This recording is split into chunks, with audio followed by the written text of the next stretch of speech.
안녕하세요. 카이스페이스 대학원 석사과정 조예성입니다. 네, 금일 발표할 논문은 Representation Learning with Contrast Coding이라는 논문으로 이제 Influence Loss라고 하는 저희가 일반적으로 컨트라스트 러닝에서 많이 사용되는 로스인데 이 로스의 근간이 되는 페이퍼라고 보시면 될 것 같습니다. 그럼 먼저 이 논문의 이제 모티베이션에 대한 이제 부분부터 이제 설명드리도록 하겠습니다. 여기서 보시면 이제 이 방법 같은 경우는 어떤 유니버설한 언스퍼바지 러닝 방법을 이제 저희는 이제 제안하는데 그것은 이제 어떤 유용한 레프레젠테이션을 이제 추출하기 위해서 나아가서 우리 모형의 인사이트는 이것이 어떤 미래 시점의 레이트 스페이스를 예측함으로써 바로 이런 레프레젠테이션을 학습한다라고 표현을 하는데요. 쉽게 설명을 하면 다음과 같이 어떤 왼쪽에 있는 것처럼 정답 레이블을 통해 네트워크를 가이드해서 이렇게 슈퍼바이즈 러닝이 있으면 이 슈퍼바이즈 러닝을 통해서 저희가 이제 어떤 레이블을 가지고 레프레젠테이션을 기존에 학습하는 방법들이 이제 많이 있었는데 그것이 레이블이 없이 비교를 통해서 모형이 유사한 것은 가깝게 유사하지 않는 것을 멀게 학습하는 방법으로 레프레젠테이션 학습하면 어떨까? 예를 들면 이게 자동차라고 하면은 이게 비슷한 자동차끼리는 가깝고 다른 클래스에 대해서 멀게 학습하는 방법으로 레프레젠테이션을 우리가 얻을 수 없을까라는 것이 기본 인투이션입니다. 그렇다면 이 비교라는 것을 결국 저희가 수행하려면 나아가 유사성이라는 것을 정의할 필요가 있는데 이것은 어떤 방법으로 학습이 되는 것일까를 살펴보겠습니다. 먼저 나아가서 왜 이런 방법이 필요한지부터 저는 언급하고 있습니다. 왜냐하면 슈퍼바이즈 러닝 같은 경우도 뭐 일반적으로 굉장히 강력한 레프레젠테이션 퓨처를 뽑아내는 방법이지만 이것은 특정 태스크에 굉장히 오버 스페셜라이즈된 퓨처를 뽑아낼 가능성이 존재합니다. 예를 들면 저자는 여기서 이미지 클래시피케이션과 이미지 캡셔닝 태스크를 언급하고 있는데요. 우리가 일반적으로 이미지 클래시피케이션을 통해 뽑은 퓨처 같은 경우는 이제 다른 뭐 클래시피케이션 수행할 때도 굉장히 파괴력이 파워가 굉장히 강하겠지만 하지만 이거를 이제 클래시피케이션과 조금 무관한 캡셔닝 같은 태스크에 대해서 수행할 때는 상대적으로 이들이 뽑는 퓨처가 갖는 정보의 양이 상대적으로 캡셔닝 태스크를 수행할 때 좀 부족할 수 있다는 점을 언급을 하고 있습니다. 그래서 특정 태스크 기반이 아니라 전반적으로 다양한 태스크를 수행함에 있어서 레프레젠테이션 파워가 강력한 퓨처를 학습할 필요가 있다라고 저자는 주장하고 있습니다. 그래서 어떤 레이블이 주어지지 않고도 우리가 레이블이 없이도 이 어떤 모델이 이 특징을 잘 뽑아낼 수 있게끔 이제 가이드를 줘야 된다는 걸 주장을 하는데 이 방법으로서 저자는 프로젝트 코딩이라고 하는 것을 이제 언급을 하고 있습니다. 그래서 이제 밑에 설명을 보시면 프로젝트 코딩이라고 하는 것은 which has been to predict the future, 그러니까 뭐 미래 시점이든 혹은 뭐 누락된 정보든 혹은 맥락의 정보를 파악하는데 굉장히 이제 많이 사용되는 비지도 학습의 전략 중 하나다라고 설명을 하고 있습니다. 한마디로 이제 이건 인간의 어떤 뇌가 동작하는 방법을 조금 이제 모방했다고 보는데요. 인간이 예를 들면 뭐 미래를 예측하거나 뭐 문맥을 파악할 때 그 문맥이나 어떤 정보들을 다양한 레벨로 어떤 추상화를 통해서 어떤 정보를 파악한다라고 이제 설명을 하고 그것을 본따서 이제 저희가 딥러닝을 가이드할 때 사용하는 방법이 바로 프랙티스 코딩이라고 이제 표현을 합니다. 나아가 이게 뭐 딥러닝만이 아니라 다양한 뭐 신호 처리나 데이터 압축 시스템에서 많이 사용된다고 합니다. 그래서 이 프로젝트 코딩이라는 개념을 이제 실제로 이제 디지털 학습의 가이던스를 위해서 사용하는 이제 방법으로서 저자는 이 방법을 사용합니다. 이게 사실 이제 대부분 아시겠지만 대부분 이제 NLP 쪽에서 사실 굉장히 베이스하게 사용되는 방법입니다. 예를 들면 이제 대표적으로 이 빈칸 추론이라고 하는 이제 태스크가 있죠. 그래서 NLP에서도 이런 이제 원숭이 엉덩이 색깔이 땡이라고 하는 단어가 있으면 이 빈칸을 네이버링 월드 혹은 타겟 월드라고 하는 이거를 예측하는 태스크에서 이펙티브 코딩이 대표적으로 수행이 됩니다. 이 태스크를 수행할 때도 인간은 뇌가 동작하는 방법처럼 프로젝트 코딩을 통해서 이제 이 빈칸을 추론하게 되는데 그래서 저자는 다음과 같은 영문을 통해서 이제 언급을 하면 dependent on the same shared high-level latent information에 의존한다라고 설명을 하고 있습니다. 이것이 무슨 말이냐면 원숭이 엉덩이는 색깔이 네모라고 하는 걸 예측할 때 이 네모라는 걸 예측하기 위해서 바로 이 원숭이 엉덩이의 색깔이라고 하는 동일한 레벨의 어떤 레이턴트 정보에 의존한다.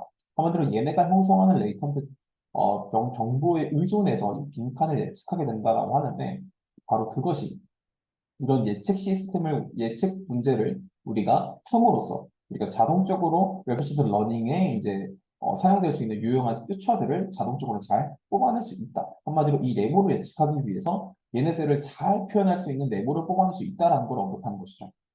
그래서 이것이 어떤 뭐 여기가 빨기가 될 수도 있고 파래가 될 수도 있고 주로 색깔 관련된 정보들이 들어갈 가능성이 높은데 그런 것들을 얘가 추론함으로써 자동적으로 이 친구를 잘 레프레젠테이션 할 수 있는 어떤 퓨처를 뽑아낼 수 있다라는 부분을 언급합니다. 그것이 바로 프로젝트 코딩이 갖고 있는 인사이트입니다. 그래서 이제 이런 한마디로 저 문장을 잘 레프레젠테이션할 벡터를 뽑아낼 건데 그것이 굉장히 컴팩트한 레이턴트 스페이스를 찾으려고 하는 시도를 이제 수행을 하게 되고요. 말씀드린 것처럼 이제 프로젝트 코딩을 수행하기 위해서는 대표적으로 미래 시점을 예측해야 되기 때문에 그거 굉장히 핏한 모델들이 바로 RNN, LSTM, GRU 같은 이제 어처 리그러스 모델들, 시퀀스 모델들을 주로 활용을 하게 됩니다. 나아가서 이제 저희가 아까 이제 이 빈칸을 추론하고 레프레젠테이션 스페이스를 뽑아낸다고 하는데 나아가서 그것을 학습을 위해서는 비교를 하는 컨셉을 갖고 온다고 하는데요. 그 비교라는 컨셉을 수행하기 위해서는 여기서 잡음 대기 추정, 뭐 노이즈 컨트라스트 에스티메이션이라는 방법과 공유 정보 이론이라는 걸 통해서 그 비교, 유사성을 판단하게 됩니다. 그래서 그것에 대해서는 뒤에서 자세하게 소개드리도록 하겠습니다. 그래서 이제 먼저 아까 말씀드렸던 레프레젠테이션 파워가 강하다라고 하는 것은 무엇을 의미하냐면 결국 어떤 그 representation 파워가 강력한 어떤 정보, 나아가 고차원 정보라는 것을 우리는 뽑아내고 싶다라고 이제 언급을 하고 있는데, 이 고차원 공간이라는 것이 대체 무엇인가를 좀 살펴보기 위해서 다음과 같은 그림을 준비했습니다. 이거 같은 경우는 이제 고려대학교 산학교학과 김정희님의 발표 자료에 있는 자료를 참고했습니다. 예를 들면 다음과 같은 문장에서 저희가 너 가만 안 둬라고 하는 문장이 들어오게 되면은 그것이 이렇게 다음과 같은 음성 신호로 들어오게 될 수도 있고요. 그것을 조금 더 이제 고차원적인 정보를 처리를 하게 되면 다음과 같은 형태소들 단위들을 뽑아내게 되고 그것이 어떤 품사로 되어 있는지를 판단할 수 있는 명사와 동사로 되어 있다라고 이제 정보를 받을 수 있고 나아가서 이 문장이 어떠한 감정적인 부정적이다 이런 식으로 이제 파악하게 되는 정보들을 담고 있다고 했을 때 바로 이 음성 신호 자체라고 하는 것이 바로 우리가 로우 레벨 그렇죠. 나아가 로우 레벨 좀 낮은 단위에서 어떤 시어라고 보시면 될 것 같고 그것을 나아가서 좀 더 함축적인 정보들을 갖고 있는 것이 바로 하이 레벨 피처라고 표현을 합니다. 바로 저희는 아까 말씀드렸던 언스퍼바이즈 러닝, 나아가서 프로젝트 코딩 이런 방법들을 통해서 저희는 한마디로 요 퓨처를 뽑고 싶은 것입니다. 한마디로 하이 레벨 퓨처를 통해서 저희는 조보다 더 이 입력 신호를 잘 레프레젠트 할 수 있는 어떠한 퓨처를 뽑겠다라는 것을 이제 의미하게 되는데요. 여기서 이제 표현이 재밌는 게 fast varying과 slow varying이라는 것을 표현을 하는데 이것의 의미는 이제 예를 들면 다음과 같이 너 가만 안 둬라는 것이 음성신호 들어오면 이게 굉장히 신호가 빠르게 변하는 특징이 있습니다. 반면에 이것이 부정적이다라고 하는 것은 이 문장 전반적으로 해당하는 행동이기 때문에 조금 더 글로벌한 특징이 있죠. 그래서 이것이 또 느리게 변한다라고 해서 슬로우 퓨처라는 단어도 사용합니다. 그래서 이거를 통해서 우리는 한마디로 이 정보를 뽑아내고 싶고 모형이 전반적으로 어떤 태스크를 수행할 때 특히 이제 RNN 같은 경우는 예를 들면은 저희가 어떤 시점 t에 대해서 만약에 저희가 한 t 플러스 100 시점 한마디로 100 스텝이 적용된 이후 시점을 만약에 저희가 예측한다고 했을 때 저희는 이제 이게 뭐 t 플러스 1, 2, 3가 점점 지나감에 따라서 t 플러스 100까지 왔습니다. 그러면 t 플러스 100은 상대적으로 t 플러스 99, 98 같은 최근 정보들은 비교적 기억을 잘 하겠지만 앞서 t 플러스 t 플러스 1, t 플러스 2 이런 과거 정보들에 대해서는 사실 직접적으로 그 기억이 잘 나지 않게 되거든요. 그래서 모형은 점차적으로 t 플러스 1, 2가 쌓이면서 99, 100까지 왔을 때 xt부터 99까지 그 걔네들이 공유하고 있는 보다 더 글로벌한 특징들에 대해서 글로벌한 퓨처에 대한 정보를 좀 더 주목해서 그걸 통해서 미래를 예측하려고 하는 시도를 수행하게 됩니다. 바로 그때 그 딥러닝이 뽑아내는 퓨처가 바로 레프레젠테이션 파워가 강력한 퓨처, 나아가서 하이 레벨 퓨처 혹은 슬로우 퓨처가 되는 것입니다. 그것을 추출하고자 모델을 학습을 수행하게 됩니다.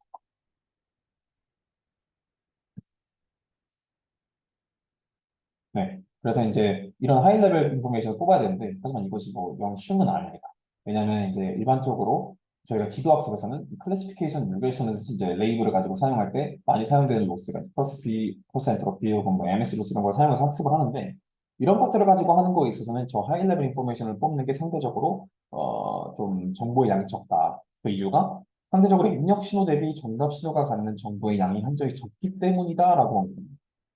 이게 무슨 말이냐면, 예를 들면, 이제 이런 다음과 같은 이제 이미지 클래시피케이션을 이제 테스트로 사용한다고 했을 때, 이렇게 이제 입력 이미지가 갖는 정보의 양 대비 레이블이 갖는 정보의 양은 현재적으로 적다라는 얘기를 합니다.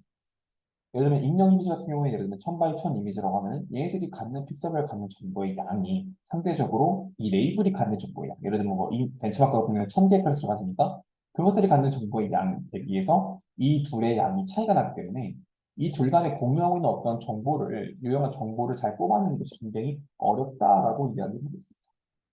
나아가서 이것을 프레딕티브 코딩, 아까 말씀드렸던 퓨처를 예측하는 태스크에 대해서 수행을 한다고 했을 때는 다음과 같은 RNN 구조로 생각해 보시는데요. 저희가 예를 들면 이런 입력 XT를 들어왔을 때 저희가 레이트 인코더를 통과한 레이티드 벡터 CT를 저희가 사용할 수 있고 이 CT를 오토 리그레슨 모델로 통과한 최종 컨텍스트 벡터 CT를 추출한다고 하고 있습니다. 저희는 일반적으로 이 CT라는 정보를 활용해서 다음과 같은 XT 플러스 1이라고 하는 값을 예측을 하게 되는데 이 x 플러스 t라는 것을 예측할 때, 이 ct라는 것을 활용해서 이 친구를 예측하려고 할 때 다음과 같은 어떤 확률 모형을 저희는 모델링 할 수 있게 되는데요. 이걸 다이렉트로 모델링 한다는 것은, 아까 말씀드렸던 정보의 양의 차이에 의해서 이것이 효과적으로, 좋게, 인포메이션, shared 인포메이션 추출하기가 어렵다라고 표현을 합니다. 그래서 이런 방법이 아니라, 정말 컴팩트한 디스트리뷰티드 팩터 레프레젠테이션 한마디로 정말 컴팩트한 어떤 레프레젠테이션 애들을 뽑기 위해서 이런 식으로 모델링하는 것이 아니라 이 둘 간의 정보를 뽑아내기 위해서 상호 정보 의존량, 나아가서 공유 정보라는 개념을 통해서 모델링의 타겟을 정합니다. 그리고 그거는 아래와 같은 수식을 통해서 이제 정의가 되는데 이것이 무엇인지 간단하게 살펴보도록 하겠습니다. 먼저 공유 정보를 이해하기 위해서는 정보 이론에 대한 개념을 간단히 이해할 필요가 있는데요. 정보 이론이라고 하는 것은 핵심적으로 다음과 같은 주장합니다. 잘 발생하지 않는 사건은 자주 발생하는 사건보다 정보의 양이 많은 것을 이제 기반으로 하고 있습니다. 예를 들면 뭐 장마철에서 월화수목금이 매번 비가 오다가 그 월요일 월요일날 비가 왔고 화요일날 비가 왔고 또 수요일날 만약에 비가 왔으면 그 사건들이 갖는 정보의 양은 상대적으로 낮을 겁니다. 그러니까 신선하지 않은 거죠. 근데 갑자기 토요일날 눈이 왔습니다. 그럼 이 토요일이라는 사건이 갖는 정보는 상대적으로 월화수목금이 갖는 정보의 양과는 더 많을 것입니다. 즉 발생할 확률 P가 낮을수록 그 사건이 갖는 정보량은 커지는 습성을 기반으로 이제 정보량이라는 것을 정의합니다. 그래서 우리가 어떤 사건 XJ에 대해서 저희는 다음과 같은 IXJ라고 하는 정보량을 정의할 수 있고 그것은 다음과 같은 수식으로 이루어져 있습니다. 이것을 이제 그래프로 표현하면 다음과 같은데요. 우리가 어떤 P라고 하는 확률이 있을 때 P는 이제 맥시멈이 1이기 때문에 확률이기 때문에 1이 되고 그 1로 점점 가까이 갈수록 정보의 양은 좀 줄어들고 빈도가 많을수록 반면 빈도가 적을수록 그 정보의 양은 커지는 이런 이제 로가리즘 형태의 함수로 구성을 하게 됩니다. 그래서 그거를 다음과 같은 수식을 통해서 정보 양 i라고 하는 것을 규정을 하게 되고 이것을 나아가서 저희가 특정 사건 xj만 아니라 전반적인 정보량을 알고 있을 때는 평균 정보량을 계산하기 때문에 그것이 바로 다음과 같은 수식이 되고 이게 익스펙테이션 값이 되죠. 이것이 엔트로피라고 하는 이제 값이 되게 됩니다. 그래서 이제 이 엔트로피 값을 가지고 이제 저희가 다양한 사건들이 갖는 확률 변수들 사이의 정보량을 계산할 수 있는데 예를 들면 두 확률 변수 x, y에 대해서 결합 엔트로피, 조건부 엔트로피, 그리고 저희가 알고자 하는 공유 정보라는 것을 이제 저희가 구할 수 있게 되는데요. 다음 소식처럼 이 공유 정보라고 하는 것은 이제 여기 벤 다이어그램을 통해서 설명드릴 수 있을 것 같은데 그러면 저희가 관심 있는 확률 변수 x와 y가 있으면은 그 공유 x와 y라고 하는 확률 변수가 갖는 공유 정보는 다음과 같은 이제 교집합 부분에 해당하는 이 부분을 의미하게 됩니다. 이제 이 부분은 어떤 걸 의미하냐면 하나의 확률 변수가 다른 하나의 확률 변수에 대해 제공하는 정보의 양. 한마디로 x라는 확률 변수가 y라는 확률 변수에 대해서 제공하는 정보의 양. 반대로 y라는 확률 변수가 x라는 확률 변수에 대해서 제공하는 정보의 양을 의미하기도 하고 나아가서 이 두 확률 변수가 공유하는 엔트로피 값 자체를 의미하게 됩니다. 그래서 x가 y한테 제공한 정보의 양과 y가 x에게 제공한 정보의 양은 동일하기 때문에 교환 법칙이 성립합니다. 그래서 이렇게 이제 공유 정보라는 그 값이 이렇게 수식이 정리가 되고 ixy라고 이제 표현을 할 수 있습니다. 이걸 가지고 저희는 아까 말씀드렸던 이제 아까 말했던 뭐 xt 타겟이 되는 이제 xt 플러스 k와 이제 킨텍스 벡터 ct 간의 공유 정보를 계산하게 됩니다. 그래서 이제 다음과 같은 이제 다시 그 시퀀스 모델링으로 돌아와서 저희는 다음과 같은 이제 CT를 통해서 XT 플러스 K를 직접 모델링하는 것이 아니라 XT 플러스 K와 CT 사이의 공유 정보를 모델링해서 그 공유 정보를 최대화하는 방향으로 학습을 수행하고자 합니다. 그래서 공유 정보는 다음과 같은 이런 수식을 통해서 저희가 정의할 수 있다고 했는데 이것을 저희가 이제 이 특징과 비례한 어떤 함수의 f를 정의해서 실제로 저 CT와 XT 플러스 K 간의 공유 정보를 모델링할 나아가 학습할 어떤 함수를 정의하게 되는데요. 그 함수 fk를 저자는 로그 바이리니어 모델이라는 것을 사용해서 정의를 하고 있습니다. 그럼 이 로그 바이리니어 모델이라는 것은 어떻게 정의되는지 살펴보겠습니다. 말씀드린 것처럼 저희는 학습을 수행합니다. 말 그대로 두 정보의 공유 정보를 학습하게끔 수행하는데요. 그 학습은 바로 아까 말씀드렸던 저희가 뽑아낸 XT와 타겟이 되는 어떤 xt 플러스 k 시점 둘 정보 사이에 정보를 맥시마이즈하는 방식으로 학습을 수행할 것입니다. 그렇기 때문에 학습을 수행하려면 학습할 파라미터가 필요하죠. 그래서 두 벡터 사이 관계를 파라미터화 시킴으로써 로그 바이리니어 모델이라는 것을 이제 모델링을 하게 되는데, 예를 들면 저희가 이제 타겟이 되는 xt 플러스 k 시점이 있다면 저희는 이 xt 플러스 k를 그대로 사용하는 것이 아니라 이것을 레이터드 벡터인 zt 플러스 k라는 걸 활용하고 이 zt 플러스 k라는 것과 ct 사이의 두 벡터의 공유 정보를 계산하는 방식으로 수행을 합니다. 그때 저희는 파라미터화를 시켜주기 위해서 가중치 w를 추가합니다. 그래서 다음과 같이 표현할 수 있습니다. 그래서 xt 플러스 k라는 것을 이제 트랜스포즈 시키고 그것을 이제 wk 그리고 ct라는 것을 이제 멀티플리케이션 수행함으로써 여기서 이제 이렇게 곱해줌으로써 여기서 이제 이중선형 보관을 통해서 이제 계산이 되고, 이거를 통해서 이제 저희가 일반적으로 이제 그 XT와 이제 타겟이 되는 CT 플러스 K라고 하는 것에 줄 사이가 갖는 공유 정보의 값을 계산하게 되고, 나아가서 그것을 이제 확률로 모델링을 하기 때문에 익스포넨셜 함수로 적용해서 다음과 같은 어떤 수식이 나오게 되고요. 그것을 이제 XT 플러스 K와 CT가 갖는 공유 정보라고 표현할 수 있게 됩니다. 저희는 이제 이 CT라는 것을 가지고 이 타겟이 되는 ST 플러스 K라는 시점을 저희가 이제 예측을 해야 되기 때문에 이 정보를 최대화하는 것을 이제 타겟으로 하게 되고요. 나아가서 이 예를 들면 저희가 이제 여기서 K라고 썼기 때문에 어떤 이 K는 뭐든 될 수 있죠. 1도 될 수 있고 2도 될 수 있고. 그래서 그 시점마다 예를 들면 XT 플러스 1을 타겟을 한다면 이 CT와 XT 플러스 1이 갖는 공유 정보 W1을 정의할 수 있고요. XT 플러스 2에 대해서 CT에 대해서 W2라고 정의할 수 있어요. 이 가중치는 그 스텝 K마다 각각 다른 가중치가 들어가서 학습을 수행하게 된다라고 이해해 주시면 될 것 같습니다. 바로 이 공유 정보 값이 컨트라스트 러닝의 근간이 되는 인포 NC 로스가 이 공유 정보를 통해서 모델 정리가 되게 됩니다. 그러면 지금 우리가 학습을 수행한다고 했는데 W 파라미터를 가지고 학습을 수행한다고 했는데 그 학습은 구체적으로 어떻게 되는지를 좀 더 구체적으로 살펴보겠습니다. 저희는 아까 말씀드린 것처럼 비교를 하는 걸 통해 학습한다고 했는데 아까 말씀드렸던 공유 정보와 비교를 어떻게 믹싱할 수 있을지를 살펴보겠습니다. 저희가 예시를 들기 위해서 다음과 같은 이제 NLP 테스트를 갖고 왔는데, 예를 들면 원숭이 엉덩이는 색깔이 네모다라고 하는 타겟을 예측하는 테스트가 갖고 해보겠습니다. 그럼 거기에 들어갈 수 있는 보큐블러리 리스트는 굉장히 많죠. 그중에 이제 저희는 빨갛다라고 하는 것이 이제 타겟이라고 생각하고 있습니다. 그럼 이거를 이제 예측하기 위해서 클래시피케이션이기 때문에 이제 크로스 엔트로피를 구하게 되고, 나아가 소프트 맥스 값을 가지고 저희는 이제 측정을 하게 되는데, 예를 들면 저희가 이제 빨갛다라고 하는 정답을 알기 때문에 빨갛다라고 하는 리드가 1이고 나머지는 0이 되기 때문에 이 정답에 대해서는 저희가 이 값을 가지고 이제 백프로게이션을 수행이 되죠. 하지만 이제 이 여기서 중요한 점은 이게 이제 어떤 클래스든 간에 여기서 보시면 PCI를 보면 모든 위치의 단어에 대한 프로버빌리티는 항상 같은 분모를 가지게 된다고 표현하겠습니다.